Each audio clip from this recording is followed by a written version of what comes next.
Coming to you from the beautiful University of South Florida campus in Tampa, it's USF Housing Live! Welcome everyone. This is the third episode of USF Housing Live, Season 6. I'm your host, Julia O'Hara, with Housing and Residential Education at the beautiful University of South Florida in Tampa.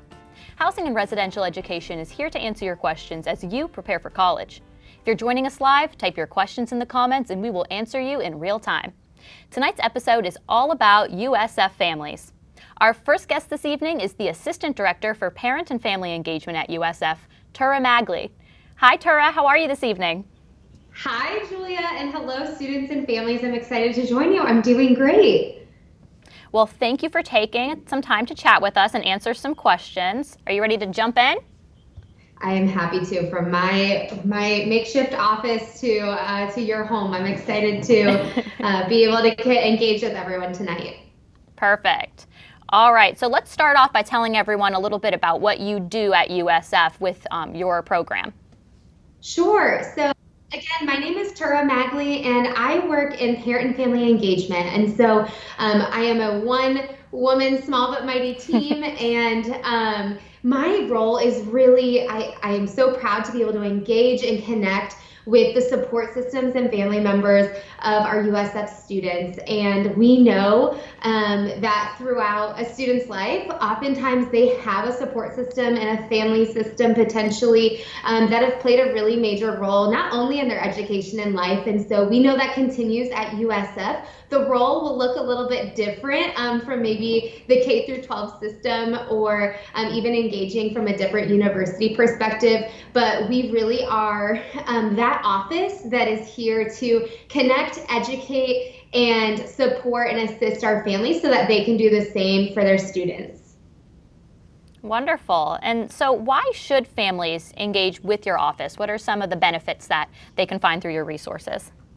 Sure, that's a great question, Julia. So I do think that the reality is USF and large public colleges and universities, and all colleges and universities for that matter, can sometimes feel like a city. And one of the great benefits of engaging with parent and family engagement as a family member to a USF Bowl is we can kind of cut through some of the green and gold tape, right, of some of the institution and help families understand where the best space and place is for their student to get the support, the answers, and the care that they need. And so oftentimes we know that students are asking their families even before they're asking an academic advisor, their resident assistant, an orientation leader even, or any other staff. They're asking their families for some of that information. And so we really love to engage our family members, and we do that a couple of different ways. So the first is in keeping our families engaged, educated, and informed on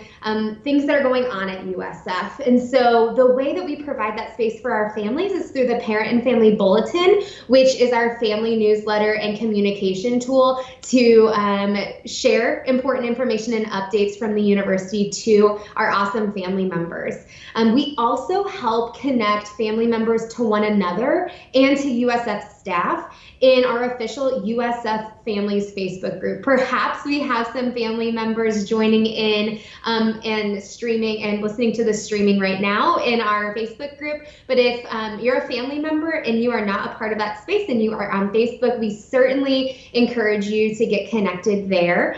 And then we also host different experiences for families to share a little bit about the USF experience and engage in traditions with their student. And then finally, and I think this is probably the most important way, and I would say the most common way that we support our family, is we know that your student's story is individual and that their needs are very specific throughout their time at USF. And we know that your family is very unique as well. And so we provide family coaching. And what that looks like is if your student encounters a situation, an obstacle, or kind of this learning moment where they're just figuring out things for the first time and navigating an obstacle, and it has to do do with their USF experience, or they're just looking for ways to get connected or supported, we often have those great conversations with family members and help plug their students into the support and care that they need. So our families are actually our greatest source of data. You often, family members tell us about not necessarily everything, but a lot of great information so that we can give the right support to your student. And students, I think the one thing, if you're tuning in, to know is that your family members may have a lot of questions about the USF experience or ways that they can get connected and stay engaged. And knowing that you have a lot that you're navigating as well, I'm happy to be that resource, and you can share with your family members that I exist on campus and that I'm here to support your family members and keep them abreast of all of the great resources and opportunities for you. Perfect. Thanks for sharing that, Tura. So I know that it can probably be challenging if a family member is, across the state, across the country, sometimes even across the world from their student that's at USF. How does parent and family engagement help family members feel like they are part of that USF community, even from afar? Yeah, that's a great question. And, USF right now, we are engaging and supporting our students virtually and online. And the beautiful thing about working with families is every day I am doing that with our family members, because the folks that I get to connect with are across the world. They are across the country, and sometimes they're just down the street. And so the ways that we do that is truly through our digital platforms. So that bulletin that I shared with you just a moment ago is the way that we can kind of keep you informed about what's going on campus. And secondly is that Facebook community. And then we also have some really great experiences this summer for your students to either continue having an awesome kind of virtual experience and getting engaged and further connecting. But then also we will have some really great experiences for families to learn more about how their students can get involved and connected, whether they're a continuing family member of a student or that their student is getting ready to start. There's going to be a lot of great spaces this summer with our partner office, New Student Connections, to get students connected, to get them excited, and to really start developing those relationships and support systems during their time, or really helping them reestablish that and continue as they are in classes, wrapping up obviously the spring semester, but continue to do that in their summer courses this year. Perfect. So let's talk about some of those experiences that you host for family members. I know things might look a little bit different going into this year, but can you talk a little bit about what your plans are for the summer and fall ahead for families? Sure. So we engage with our families very, very often in our Facebook space, and we're engaging kind of every day with them there. But for our new families who are starting off, we starting tomorrow, and I know that you all will get to meet Marnie, the director of orientation, really soon after my segment, and I'm excited for you to spend some time and get to know her and her team. But for new families who are supporting their students and kind of just starting off, we will be present with and we're excited to be a presenter within our partnership with the Office of Orientation. And so we'll be connecting and getting to know our new Bowl families in that space. We will be hosting it's called a #HowToCollege Family Edition chat. And so that's in partnership with our office, New Student Connections, a great campus partner that supports your student throughout their transition to campus and to USF. But we are actually hosting a specific chat for family members on June 21st. And so if you are in our bulletin spaces or our social media spaces, you'll learn more about that opportunity this summer.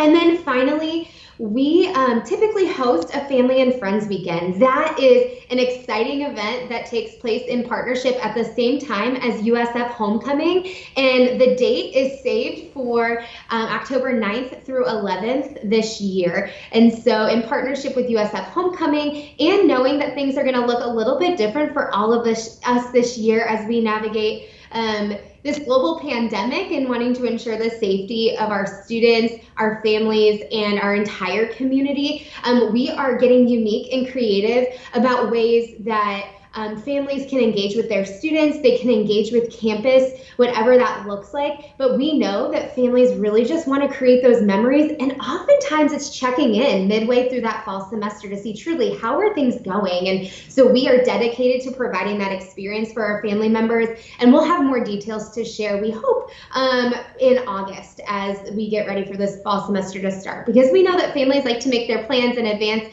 and we just want to make sure that we're being as mindful of the safety of the experience, but then also wanting to make sure to honor what families hope to get out of that as well. Wonderful. Well, I look forward to getting that information, seeing it on your Facebook pages. I want to ask about the adjustment that students go through going into the transition of going into college. What do you believe are the greatest areas of adjustment that students tend to experience during their transition to USF, and how can families help with that?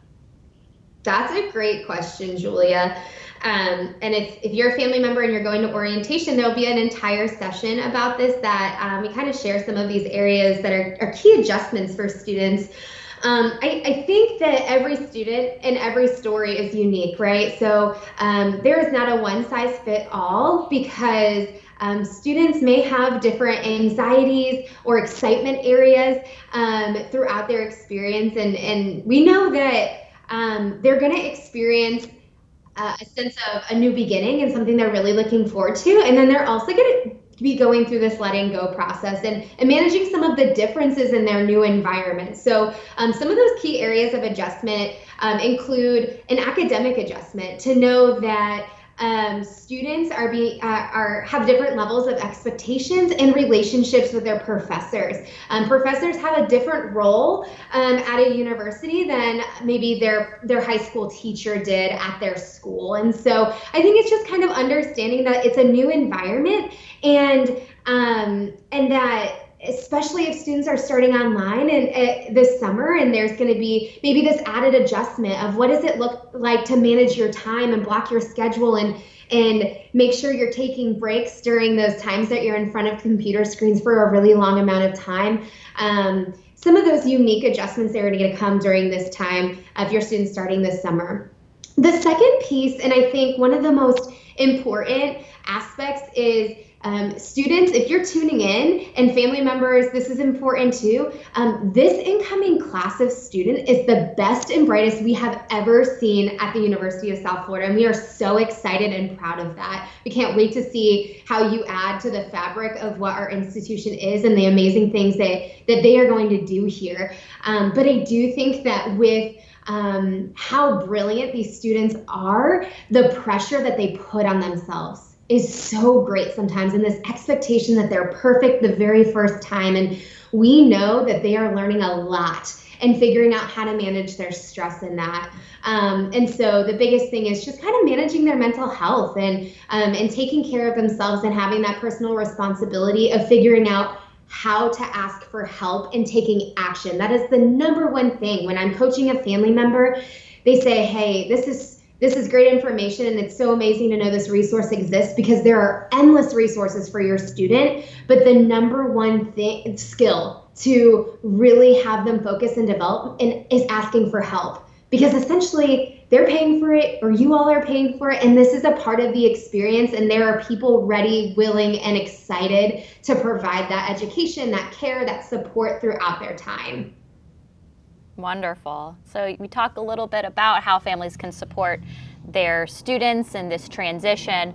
Now, how can families support their students during a move-in and in the following months that follow that?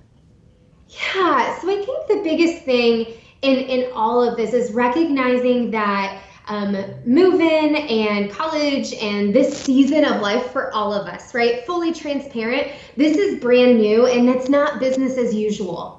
Right? We are being charged to think creatively and uniquely about how to ensure the safety of a move-in experience, of a welcome experience that also honors the sense of we want to welcome you and we want to show you that we're here for you. And so I think the best way that families can support their students during the move-in process is being able to control what they can control as they get prepared, right? You all can control the conversations about what a student wants to bring to a residence hall, or what are some of those move-in supplies, right? Being able to kind of hone in on right now, we may not have all of the working pieces known at the time, but what are the things that we know we can act on in this moment?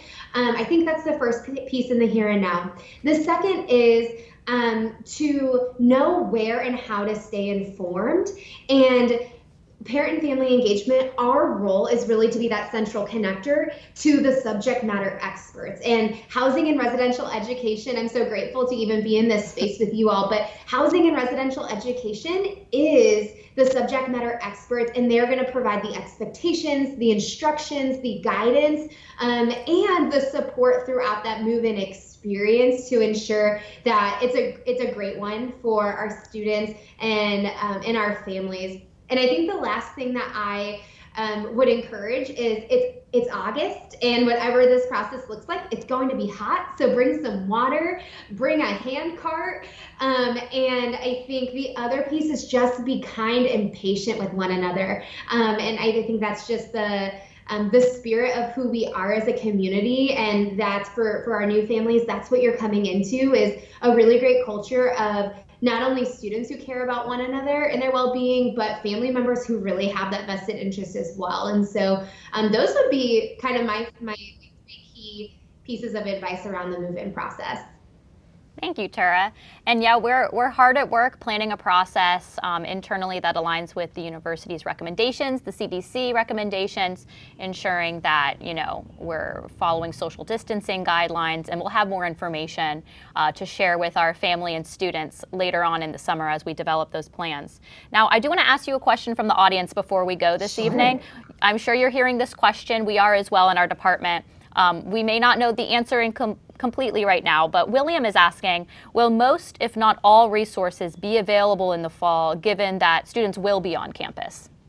That's a great question. So yes, and they continue to be present now for our students who have made this transition to online learning at the end of the spring semester, and that they are fully in that now already. And so the best resource I can give, and I'll make sure to drop it in the comments after this segment, is there's a really great current student toolkit as well as a new student and parent toolkit that are available, and that connects students and or family members to information about the continuity of our resources and our services to students, whether that is tutoring, whether that's counseling services, whether that is the ability to have a coaching conversation about their own transition with a peer advisor leader and new student connections.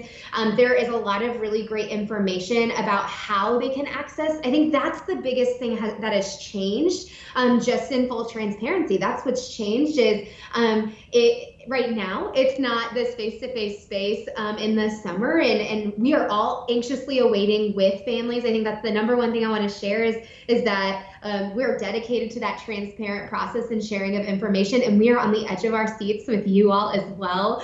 And so the current student toolkit and the new student and parent toolkit are a really great space where students can get the details about what services they need and how they can access that, and potentially just some unique circumstances that are important to know about those processes in the ways that they're being currently delivered.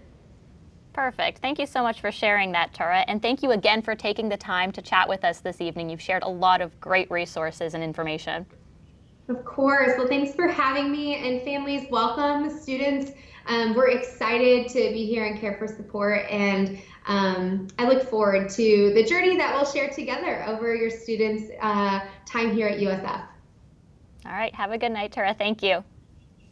It's time for us to take a short break, but don't go anywhere. We will be right back with more USF Housing Live right after this.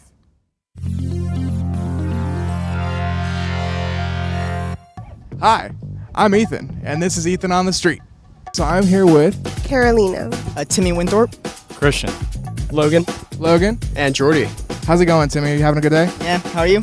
I'm fantastic. He's the first person today to ask me how I'm doing. That really means a lot to me. You know, we're bonding. All right, what's your favorite thing in the entire world? Time's up. Hi there. Do you want to be interviewed by Housing for something we're doing? Oh, not a student. All right. Well, not students. Would you say that you feel supported by your family in college and that they're proud of you to be here and everything like that? Yeah. They thought I was gonna be a nursing major, but then I switched to accounting. Disappointing them a little bit, but. Do you like anything? I do. I don't know. I like music. You like music? What kind of music do you like? I like just pop Spanish music.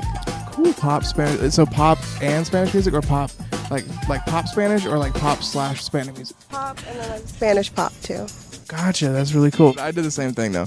I got here. My parents thought I was gonna be a physics major, and then I changed to communication, and then they were like, "What's this?" And I was like, "I like talking to people," and they're like, "No, you don't. You hate people." And I was like, "All right, you got me there." You talk to your family a lot? Yes. Okay, so how often would you say you talk to your family? About every day, like we text at least. Well, Carolina, that's just not enough. We need twice a day at least. We got to pump those numbers up. How important is family to you? Very. Very? Extremely. I was really worried one of them was going to be like, "Not at all. I don't want to talk about this with you." I actually carry a picture of my mom everywhere I go. Oh, that's nice. Yeah, it's not on my wallet. I actually carry a full picture of my mom. It's my mom. Yeah. She's very pretty. Oh, thank you. She's going to love that. She's not going to see this video. Have you ever met her? No, but I'd love to. You'd love to meet my mom? That's weird, dude. You shouldn't have said that. Have you ever met my mom? No. You never met my mom? Oh, no. That's the end of this interview. She hasn't met my mom. How can we talk? We don't have anything in common. She doesn't know my mom. It's ridiculous. Well, actually, they beat me to the punch. She's coming around right now. No. We don't have her. That would have been awesome, though. He's got a pencil in his ear. He's ready to write. No, math. I don't like writing. You don't like? I do not like it. He doesn't like writing. I love writing. I also don't like math. So me and Christian, not much in common. You know what? I need you to leave. Just go. Get out of here. So Christian's gone. We're not talking to Christian anymore. You know, my middle name is Alexander, but it's spelled wrong. How's it spelled? It's spelled normal Alexander, but replace the R and the E. So it's like Alexandre, because my dad can't spell. He told me one time, he was like, "Hey, I'm going to call you Dre all your life." And I was like, "No, you're not." Hi, I'm Dre, and this is Dre on the street. Can we get my mom next time we do this?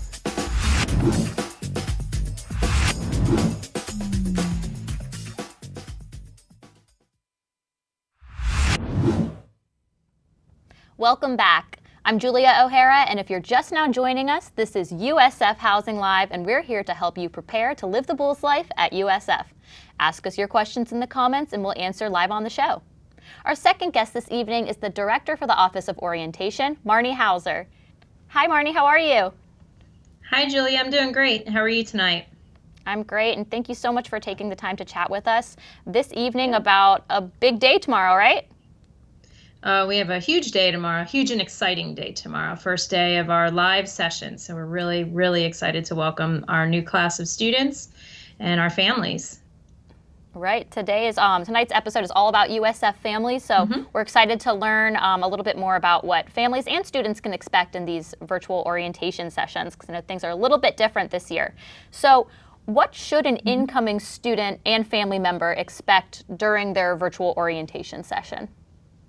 Sure. So I think the biggest things to remember is that while we would all love to be face-to-face, we've spent a lot of time and energy trying to create sessions that are both engaging and community building, providing opportunities for students to make connections with their peers, but in a virtual platform, and getting ready for our return to campus in the fall, and setting them up for success. So providing them with really great content in a way that they can revisit it, but also in our live sessions, and as you mentioned, tomorrow is one of our first ones, where they meet their orientation leaders and spend a lot of time getting to know each other, and spending time learning about USF and all the things we have to offer and the things that are waiting for them. And for our families, it's the same thing, crafting information that is prepared for them in a way that meets their needs and what they need in a virtual setting, and providing it in a way that they can revisit their content as they need it in a timely manner. So we're really excited to get started tomorrow. Perfect. I know you all have been working really hard to make these resources available to students in the virtual setting and families too. Yep. So is it too late for a family member if they decided they do want to join in after all? What's the deadline for them to sign up? No, it's not too late. We will take reservations up until the day prior to the orientation session. When we have our live face-to-face sessions, a lot of times we add folks the day of, and we'll provide opportunities for our families if they would like to join us. They would access our reservation system through their student's reservation, so their student can log back in and add family members. They would pay the $35 fee to be added, and we would give them the opportunity to sit in on our live sessions and have access to all of the great static content that we have, in addition to the multitude of resources that we have waiting for them. So definitely not too late.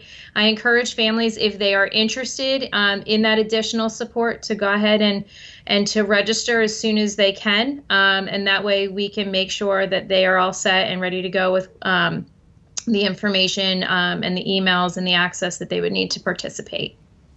Great. And so you mentioned the $35 fee for signing up as a family member, and that's per family member. Is that correct? It is. Yes, it's $35 per family member per attendee.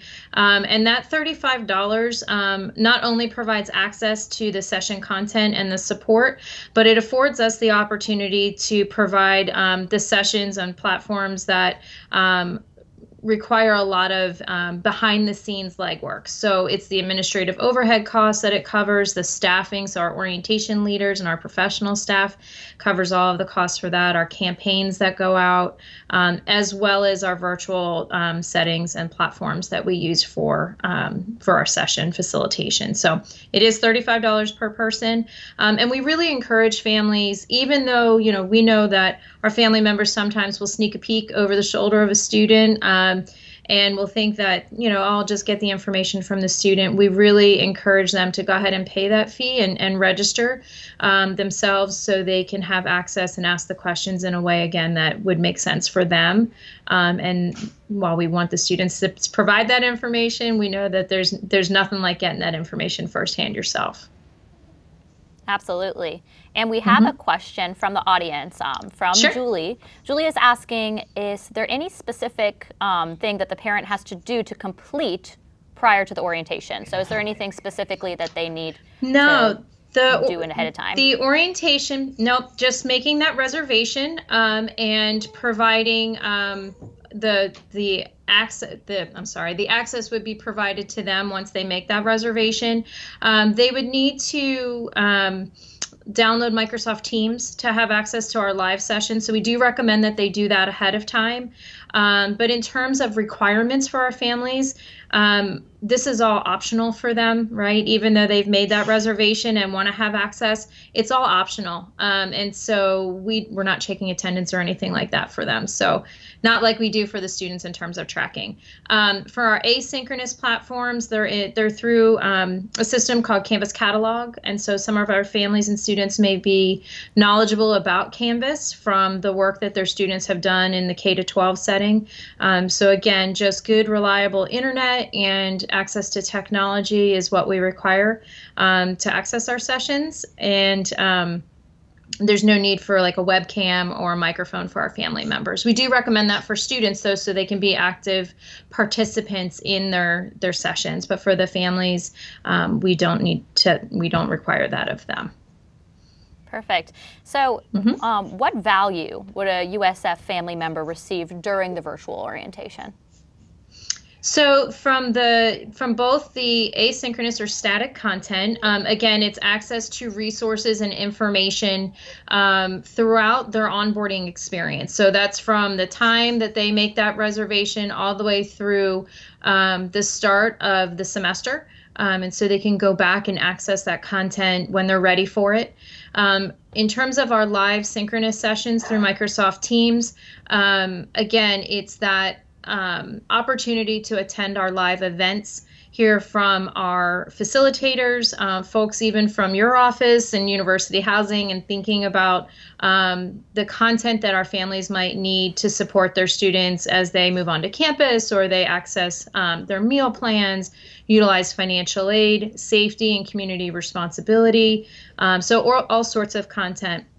In addition to that, and something else we're doing this year, which is a little bit different, is we will have live Q&A sessions for our families. And so throughout the summer, they can access these Q&A sessions with our experts, our partners who that's their wheelhouse. So if they have credit questions about, say, the USF Federal Credit Union and opening a bank account, they would log into that session and ask the experts about, what kind of account does my student need? What do I need to do that? And then in terms of accessing that information in the future, we will be recording all of that content. So again, they will have continuous and ongoing access to content.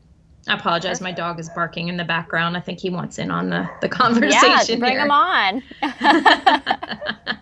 We've never had a dog guest on Housing Live yet. He could be the first. Well, he is a bulldog, so it would be appropriate, I guess, right? Oh, there you go. There we go. Liz is asking if students use orientation for getting to know each other and breaking the ice, why are parents and families encouraged to join the students' orientation? So I guess there's a clarifying aspect of that will families actually be in the same space as the students? And I guess the second part of that question is, if not or if so, will they have sort of that same opportunity? Right. No, actually, they will attend. I apologize. There's a lot going on here. It's all the joys of working from home. Absolutely. So That's what it's all about. Hey, but we're talking about families, so it's all good. So our students and families would attend sessions separately. So much like we do in our face-to-face sessions, we we'll host the students in a day session, so during the day hours, so about 8 a.m. to 5 p.m., and all of the schedules at a glance are on our website. And then our families would log in starting at 5 p.m. Until about 7:30 for their sessions. And so they are separate. And much, again, like we do in our face-to-face sessions, that gives our students an opportunity to spend time with their peers, getting to know the campus through the eyes of the student.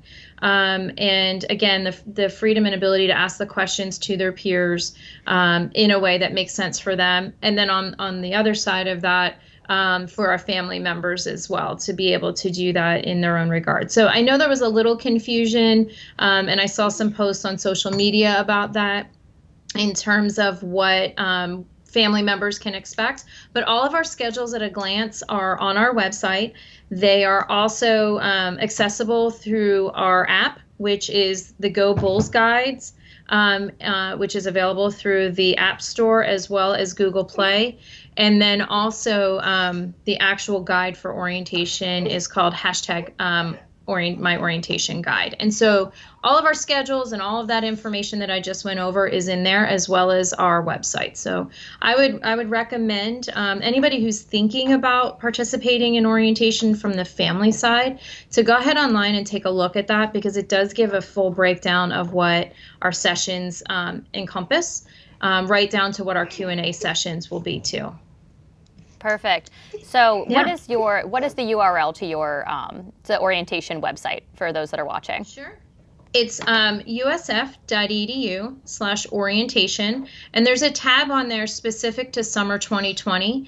There's a lot of really great information by demographic, but what we did was we compiled everything for this summer under one tab, and with us working in a remote and virtual way, we really thought it would be better to facilitate FAQs and do a variety of different outreach in a way that's kind of bundled together. So summer 2020 is the tab. So usf.edu/orientation, and then they can click on summer 2020, and it'll give them a breakdown of all the information that they need. Perfect. Thank you for that detailed info. Yeah. So Jamie's asking a technological question about orientation. Can you do orientation on a Mac with no Microsoft? So I think that's for the Teams aspect. For a student? For a student or I for a guess family the question member? is for both. I'm not sure which one Jamie is For a referring family to. member, that's not, yeah, for a family member, that's not a problem. Like I said, they don't need a webcam or a microphone. They just need to have internet access. The way the events are set up, all of the chat will be through the chat box. So they would type in any questions that they might have for the session facilitators. And then there would be a moderator, much like what you're doing here for us. And so they don't need to have the webcam or mic. So that's completely fine. On the student side and on the family side, we do have dial-in phone access. So if there was no microphone, for example, on a computer, they could dial in on their phone and listen that way. And that way, too, if internet went down or a computer wasn't working or what have you, they could phone in and listen to the sessions. Okay. So we've tried to think about troubleshooting in a variety of different ways because not everybody has the same web access as everybody else. Right. A brand new space for everybody. Makes sense. Oh, yeah. Yep. So William is asking, will I receive a registration ticket for courses in the fall after my scheduled orientation session so I may change my courses? So the way course registration works, and we've been trying to triage this a bit with the academic advising community as well. So I'll try to kind of lay it out a little bit for you, how it's different than what we've done previously. So in previous face-to-face session delivery, there was a time period where students would meet with an advisor. They would have that dedicated time. Unfortunately, this year with being a virtual platform, we have had to change that a little bit and provide space for our advising community to meet the needs of their own individual college and students in a way that makes sense for everybody. So a student will have to complete a college overview through their asynchronous session content in Canvas. And then the colleges will reach out to the students within about 15 days of making an orientation reservation to go ahead and have those advising conversations, or for the students to then have access to additional modules that they'll have to complete for the college. So every college, it's important to know, every college is doing it slightly differently. And with the tremendous number of students that we have coming in all at the same time, it's taking the advising community a little bit longer to do that outreach and triage. So we just ask for everybody's patience with that. The other thing to know is our students first-year students are being pre-registered for courses, provided their immunization and medical history and student insurance, if they're international, holds have all been completed. So our student health holds, and everybody is in compliance with that, have been cleared. And so once all of that has happened and they have attended orientation and met with an advisor, we'll mark them as attended, and then they can go in and adjust their schedules. So it's kind of a three-part process that's a little bit different from last year. So the students are required to do their modules in Canvas, their live sessions, and then an advising meeting that can happen at any time. And the advising community is managing that advising process. And then the course adjustment, the schedule adjustment, is happening separate and outside of that, and we'll provide additional support through our orientation leaders for that. So I hope that answered the question. I know we've received a lot of feedback about confusion with that process. The biggest thing is if a student does not hear from an advisor within that 15-day window, they can go ahead and make an appointment with an advisor by logging into MyUSF through the Archivum tab, and there is a student academic advising portal that they can go and click on that information. And we've posted that in our FAQs on our website, and also through parent family engagement.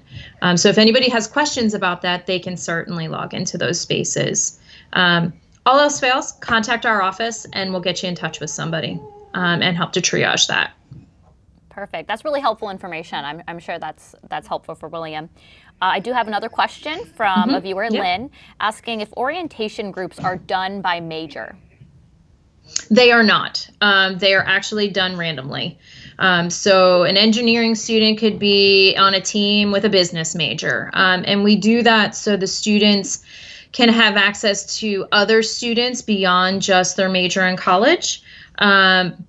But then they would have that community build through their academic majors and through their affinity build through their college demographic. So they are not based on their college and major. All right. And the last question I have for you, Marnie, is how can viewers get in touch with the orientation office if they do have any additional questions? Sure. There's a variety of ways. So we have our email address, which is myorientation@usf.edu. We have our office phone number, which is 813-974-3060. And we are checking our voicemail on that. But we would recommend folks, if they are trying to call us 8 a.m. to 5 p.m. Monday through Friday, that they use an additional phone number, which is also posted on our website. And I'll give you that number. It's 813-467-6731. And that is actually a Google Voice number that we check and we answer, like I said, 8 a.m. to 5 p.m. Monday through Friday. But we are checking our voicemail. We are checking our email. And they can also post messages on our Facebook page for our department. Although I would recommend if it's something specific that they call or email our office directly, and then we can triage that with them. Okay, perfect. Well, thank you so much, Marnie, for taking the time to chat with us this evening. Thank you. Thanks, Julie. And I apologize about the disruption. Okay. It's all about families. Thanks, Marnie. Have a good night. It is. Thanks so much. I appreciate it. Have a good night. Bye. So before we go, I want to invite our viewers to join us for our next episode all about academic success at USF on Wednesday, June 17th at 7 p.m. Eastern. You can watch on our Facebook or YouTube page, the USF Class of 2024 Facebook group, or the USF Parent and Family Engagement Facebook page. USF Housing Live is produced by Housing and Residential Education at the University of South Florida in Tampa. Our motto is best place to live, best place to work, and best place to learn. Thank you to tonight's guests, Tura Magley and Marnie Hauser, for joining me this evening. Thank you to our production crew, to you, our viewers, and of course, there's always just one last thing. Go Bulls. Good night, everyone.